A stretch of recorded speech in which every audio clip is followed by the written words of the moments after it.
तो नमस्कार दोस्तों, देख सकते हैं ये आरआरबी ग्रुप डी में और एनटीपीसी में 2025 में ये क्वेश्चन आया है और काफी परेशान कर रहा है इस क्वेश्चन को।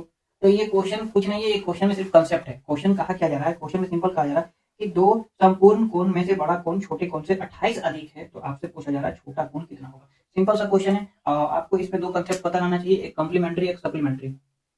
सप्लीमेंट्री जो जिसका जोड़ होता है a प्लस बी 90 डिग्री होता है। सप्लीमेंट्री इसका जोड़ 180 डिग्री होता है। ठीक है, ये बस दो कंसेप्ट है। इसमें पूछा जा रहा है सप्लीमेंट्री के बारे में बोला जा रहा है कि दो संपूर्ण कोण मतलब कि एक है 28 अधिक है। Suppose that x plus B A plus B 180 degree है और एक कोण अगर 28 डिग्री अधिक है, मतलब एक अगर x है दूसरा क्या हो जाएगा, x प्लस 28 हो जाएगा 180 डिग्री। तो ये हो जाएगा सिंपल 2x और 28 अगर हम माइनस कर देते हैं सिंपल सा 180 में अगर हम 28 सिंपल माइनस कर देंगे 2 हो जाएगा और 7 में से जाएगा तो 50, ये बचेगा 2 बचेगा। ठीक है, इतना में कोई दिक्कत नहीं। ये हो जाएगा सिंपल सा कितना 152 और x का वैल्यू हो जाएगा 152 डिवाइडेड बाई ये हो जाएगा 2। तो सिंपल अगर इसको हम लोग 2 से भाग दे देंगे ये हो जाएगा 70 और 14 दे देंगे यानी 7 हो जाएगा और एक बचेगा 76 यानी जो छोटा वाला एंगल होगा वो कितना हो जाएगा 76। और जहाँ भी आपके पास 76 है वहाँ आप टिक कर दीजिए। तो ये भी क्वेश्चन है जो आरआरबी ग्रुप डी और एनटीपीसी में आया था। क्वेश्चन सिमिलरली है, सेम टू सेम जैसे पिछले में आया था वैसा ही क्वेश्चन है। क्वेश्चन में सिंपल क्या कहा जा रहा है कि दो संपूर्ण पूरक है जिसमें से बड़ा कोण छोटे कोण से 50 अधिक है। तो संपूर्ण पूरक का मतलब होता है क्या होता है, x प्लस वाई है जो 180 डिग्री के बराबर होना चाहिए। दो कोण है तो दो कोण में से आपसे बोला जा रहा है कि एक कोण 1 से 28 अधिक है, मतलब एक ये है तो ये हो जाएगा कितना x प्लस 50 अधिक है। 50 अधिक है, 50 अधिक हम सिंपल कर दिए। तो अगर मान के चलिए एक अगर x है तो दूसरा कितना हो जाएगा x प्लस 50 हो जाएगा 180 हो जाएगा और सिंपल है ये 2x हो जाएगा और ये 50 घट जाएगा तो 130 हो जाएगा। सिंपल है x का वैल्यू कितना हो जाएगा आपका 65 हो जाएगा। तो आपसे पूछा जा रहा है छोटा, तो छोटा सिंपल है, छोटा आपका 65 हो जाएगा। तो 65 कहाँ है वहां पर। क्वेश्चन जो आया है आरआरबी एनटीपीसी में आया जो काफी जबरदस्त क्वेश्चन है और इससे लोग 10% ही लोग मात्र बना पाए। आप भी जरा ट्राई करने की कोशिश करिएगा इस क्वेश्चन को। सिंपल क्वेश्चन में कहा क्या जा रहा है कि चतुर्भुज है जो एबीसीडी है और जिसमें से एबी 17 है और फिर बीसी 8 है और 9 है, उसके बाद एडी 12 है और एसी है 15 है। तो आपका क्षेत्रफल पूछा जा रहा है। इसमें सिंपल सा क्षेत्रफल है, देखिए एक एबीसीडी क्वाड्रिलेटरल है, तो A B C D simple step से है क्वाड्रिलेटरल है। ठीक है, थोड़ा सा मैं इसको बड़ा बना देता हूँ ताकि आपको भी दिखेगा।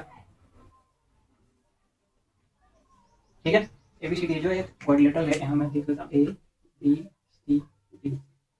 ठीक है, अब क्या क्या दिया वो पढ़ लेता हूँ। सिंपल ए बी है 17 है और उसके बाद क्या है बीसी है, बीसी है 8 है और उसके बाद है सी डी है 9 है और उसके बाद क्या कहा जा रहा है एडी है जो 12 है और एसी है 15 है। ठीक है, ये आपके पास कहा जा रहा है और आपसे पूछा जा रहा है क्या इसका एरिया कितना होगा।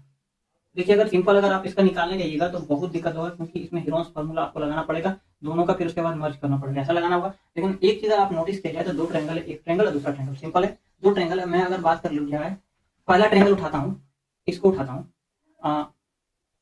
ए डी सी को प्लस ए सी बी को। ठीक है, दोनों का एरिया निकालना है। सिंपल अगर क्या कहा जाए देखा जाए ए डी सी में कि 9 12 15 एक ट्रिपलेट बन रहा है, मतलब राइट एंगल ट्रायंगल बन रहा है कहीं। तो राइट एंगल ट्रायंगल बन रहा है तो कहा क्या जाता है फॉर्मूला क्या होता है 1/2 बेस इंटू हाइट। तो बेस किसी को मान लीजिए आप 12, हाइट ये हो गया 9 हो गया। फिर इसमें भी पकड़ना आपको ए सी बी में, ए सी बी में। अब इसमें भी यही चीज करना है आपको। सिंपल देखिए 15 8 और 17 भी एक ट्रिपलेट होता है, बस इसमें फर्क होगा क्या कि आप इसको बेस मानिएगा किसको हाइट मानिएगा। देखिए जो बड़ा होता है वही आपका हाइपोटेनियस होता है। हमेशा याद रखिएगा कोई भी एक ट्रायंगल में जो बड़ा होगा वो हाइपोटेनियस होगा। कोई भी नंबर बड़ा होगा तो ये 17 है, 17 को बेस आपको नहीं मानना है, बेस किसको मानना है 15 को मानना। तो ये लिखिएगा 1/2 बेस कितना है 15 है इंटू हाइट कितना है 8 हो जाएगा।